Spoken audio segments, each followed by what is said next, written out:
Man, it feels good to celebrate a series win. In today's video, we have the latest news on Brayan Bello and Liam Hendriks. You guys are going to want to stay tuned for that. And then we're going to talk about the final game of the series against the Tampa Bay Rays and celebrate this much needed series win. But before we get into that, once again, I am going to humbly ask you, if you have not already, consider hitting that subscribe button. We just passed our last goal of 1,400 subscribers and trying to get to 1,500 as soon as possible. Do you hate the Yankees? Because I know that most Red Sox fans absolutely despise the Yankees. If you hate the Yankees, hit that subscribe button, because this is a Yankee-free zone. No Yankees coming around here, and if they do, we block them and boot them out. So if you hate the Yankees as much as I do, as much as the rest of Red Sox Nation does, make sure you hit that subscribe button right now. Let's get into the injury news, then we'll recap the game at the end. A lot of really good news to talk about today. Today was a good Red Sox news day, which you don't get very often. Usually when they win a game, something bad happens that dampers it. But we had just good news today. Alex Cora spoke at length today about the pitching situation, gave a lot of really interesting nuggets. These are all coming via Christopher Smith of Mass Live.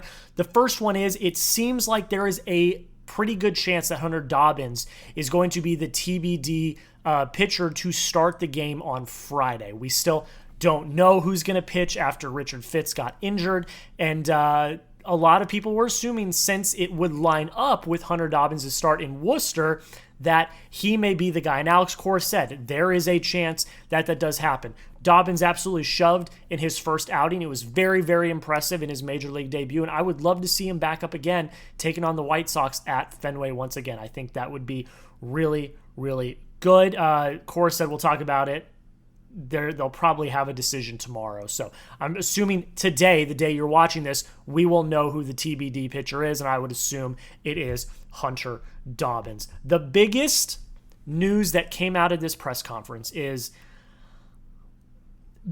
Cora all but confirmed that Brayan Bello will be back next week against the Mariners. He said there's a pretty good chance he will be with us next week. So Brayan Bello did pitch last night, and this was his line. 4 1/3 innings pitched, 6 hits, 4 earned runs, don't love to see that, 1 walk, 7 Ks. He threw 71 pitches, 51 of them were strikes. I don't know the context behind the 4 earned runs. That's obviously not something you want to see, but 7 Ks, 4 1/3 innings pitched, 71 pitches, 51 of them are strikes. I think all things considered, that's not that bad of an outing. Again, the 4 earned runs, I need the context. I don't have the context for that, but it seems like he has ramped up and he is ready to go. That was kind of the biggest thing that we needed to see throughout his time. So it does seem like Bello is going to be back. I think that was his last rehab start, and he should be back for the next turn of the rotation against the Seattle Mariners, which is really great news because you desperately need the pitching right now with Richard Fitz down. Sean Newcomb threw a really good game last night. He did, and we'll talk about him in a second, but getting Bello back, I know a lot of people crap on Bello, but I still think that Bello has a high ceiling. Getting him back is highly valuable. We did get a little bit of bad news. This was kind of expected, but Cora did confirm that Giolito is going to need at least one more start. He did struggle on Tuesday against Hartford, and he even knew that. I don't think it was an injury thing. I just think he didn't have his feet under him, and he kind of struggled a little bit. So he's going to get one more outing, rehab outing, before he's called up, but he should be up relatively soon after as well. Liam Hendriks also pitched last night, and Cora said that he will be activated this weekend if all goes well. Well, Hendriks threw a scoreless inning, strikeout, walk, line out, fly out. He threw 18 pitches, 10 of them were strikes. In his rehab assignments, this comes from Tyler Milliken, he threw 3 scoreless innings, 5 Ks, 1 walk, 1 hit. Liam Hendriks is ready. Liam Hendriks is going to be back. He is going to add a spark to this bullpen. And as soon as this weekend, which you desperately need when you're facing the White Sox, because you cannot do what you did in Chicago. You need to be all gas, no brakes, full steam ahead against the White Sox. If you can take a 4-game sweep against the White Sox, which again, you just lost the series to the White Sox, so I'm not going to assume that. But if you could take 3 out of 4, that would be huge. And you need everyone going full steam ahead. And to have Hendriks bring that energy is going to be absolutely awesome and desperately, desperately needed. If you are hyped about Liam Hendriks coming back this weekend, type LH for Liam Hendriks. Type his initials down below in the comments. I'm absolutely pumped. I'm so excited that he's going to be back. Type LH down below in the comments if you are excited for Liam Hendriks to be back with the Red Sox this weekend. All right, let's talk about this game. Red Sox win 1-0. Not a lot to talk about. Kind of a nothing burger, if I do say so myself, but there are highlights that we do need to talk about. Let's talk about the offense first. Usually I talk about the pitching, but let's talk about the offense first because I think I actually want to spend more time on the pitching tonight.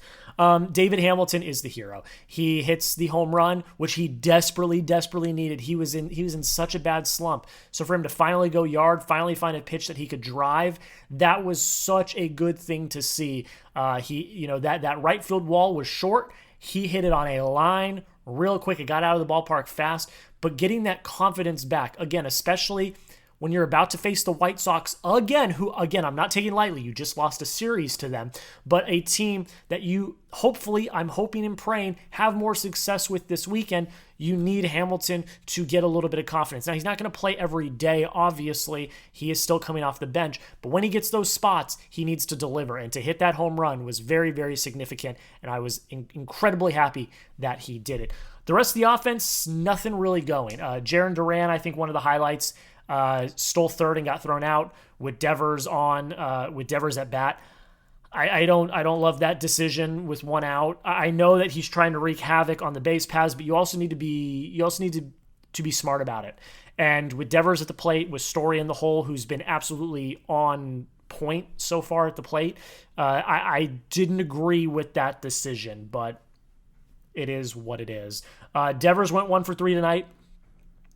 Story actually went 0 for 3 with a walk and a K, so not his best night, but he's been pretty pinpoint over the past few weeks. Wilyer went 1 for 4 with a K. Romy Gonzalez went 1 for 4 with a K, but he had that one hit was a really, really good at-bat, which was awesome to see. Triston Casas went 0 for 3 tonight with a walk, but 2 of the outs were smoked. Like, he's seeing the ball. It's just not falling in places where they become hits. Like, he smoked 2 balls into the outfield tonight, but it just did not translate, which is just unfortunate. Like, he's going to get out of this slump eventually. I know he is. I have confidence in Triston Casas. I'm a Triston Casas guy. He just needs to do it. Carlos Narvaez, 0 for 4, 1K. He's not looking good, but his defense is looking fantastic. So I cannot get mad at him because his defense is looking really, really good. And then Rafael, 0 for 3 with a K. Again, it's kind of the defense thing as well. But Rafael is expected to hit, though. He hit really well in spring training. He bulked up. He came in. He was looking leaner, but he was also looking buffer. He needs to start hitting because with Roman Anthony looming, there will have to be a conversation had eventually. Carlos Narvaez, I'm not worried about him. He's playing excellent catching. That's all you can ask for your backup catcher who had to fill in because your starting catcher got hurt. Rafaela, though, you've got the number 1 prospect in baseball at your doorstep. You need to start contributing. And I think he will, but I'm still, a little nervous about it, to say the least. So, and that's it. That's all the scoring. Hamilton had the solo shot, and that was it. Red Sox really didn't do much tonight. Struck out 7 times, only had 5 hits. Don't love that ratio. At least they didn't strike out double-digit times. If you can go a game without striking out double-digit times, that's, in my opinion, a good day for the Sox. They were making contact, it just wasn't falling, and when it was, they weren't converting. A win is a win, though. A win is a win is a win is a win is a win. Before we talk about the pitching, I'm going to ask one more time, remind everybody, if you have not already, please consider hitting that subscribe button. We are doing recaps for every single Major League Baseball game for the Boston Red Sox this year. I will say, though, a little bit of a programming alert. Next week's the NFL Draft, and that is the Super Bowl for Chat Sports, and I'm going to be a part of that. So I'm not going to guarantee that I'm going to be able to get out a recap after night 2 and night 3 because the Red Sox are off that Thursday. So there's no game. But that Friday and Saturday they do play, and I I can guarantee you on Friday there will not be a recap. Saturday, maybe. We will see how that day goes. But that's just a little bit of a programming alert. You'll still get the shorts. I will still do the Red Sox recaps on social media and on shorts, but long-form recaps, I can't guarantee that. So just a little programming note. But if you love the Red Sox, once the draft's over, we are going full steam ahead with content. Don't miss out. Hit that subscribe button right now. Let's talk about the pitching. Sean Newcomb. We crapped on him mightily for his last outing.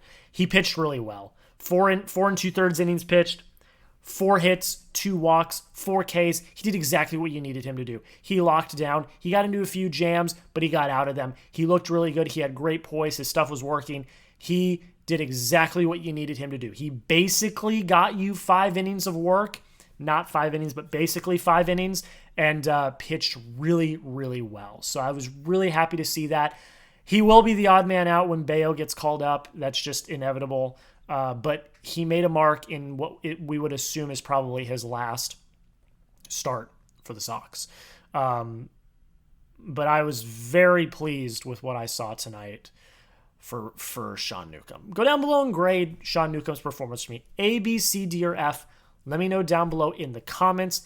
I'm going to give it an A. He did exactly what he needed to do. He 8 innings, he 8 outs, and he did not give up runs. And on a night when the Red Sox only scored 1 run, that was key. So I'm very happy with it. I'm very satisfied with it. And good on Sean Newcomb for after all we crapped on him over the past week, he came out and he shoved and he did a really good job. So let me know, A, B, C, D, or F. Grade Sean Newcomb's performance in the comments down below.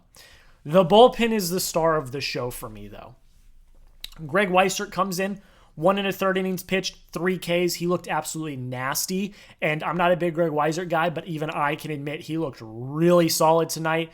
Garrett Whitlock comes in, gives you 2 innings of 1 hit ball, 4 Ks. He was also looking pinpoint accurate. He was on his stuff tonight.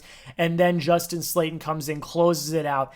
In the 9th, 1 inning of work, 2 Ks. He also was just on it. He looked really, really great. I think he had a hit as well, if I remember correctly, but they're not showing that on the scorecard, so I could be wrong. But the bullpen looked nasty tonight. You didn't have to use Chapman. I know he started to warm up at one point, but then he stopped and they went to Slayton. The bullpen is, I think, one of the best parts of your team right now. I think it has been all season. And the fact that they are continuing to shove makes me feel really good about the future of this team, because if you can only go as far as your bullpen. Because once your starters get shelled or once your starters get pulled, you need your bullpen to come out and shove. And they've been doing that all season long. They've looked really solid, and that makes me comfortable. I'm comfortable with this bullpen, and I can't believe I'm saying that. And with Hendriks coming up this weekend, I feel 10 times more comfortable than I already did. And that's something that is really awesome to see, that your bullpen is reaching the task. And I think, honestly, I think Garrett Whitlock being in the bullpen is probably one of the biggest catalysts, because he's able to eat innings, he's able to do it with pinpoint accuracy, and he looks like 2021 Garrett Whitlock all over again. The fact that he's not a starter anymore, and the fact that he's a key component of your bullpen is, I think, one of the most valuable things that happened this offseason. And that's priceless. To have someone in your bullpen that can eat innings and do it with pinpoint accuracy in high leverage spots is incredibly valuable. And Garrett Whitlock not starting anymore and just coming out of the bullpen on his own accord is awesome. And I think he is one of the key catalysts of this bullpen and why this bullpen has been so successful.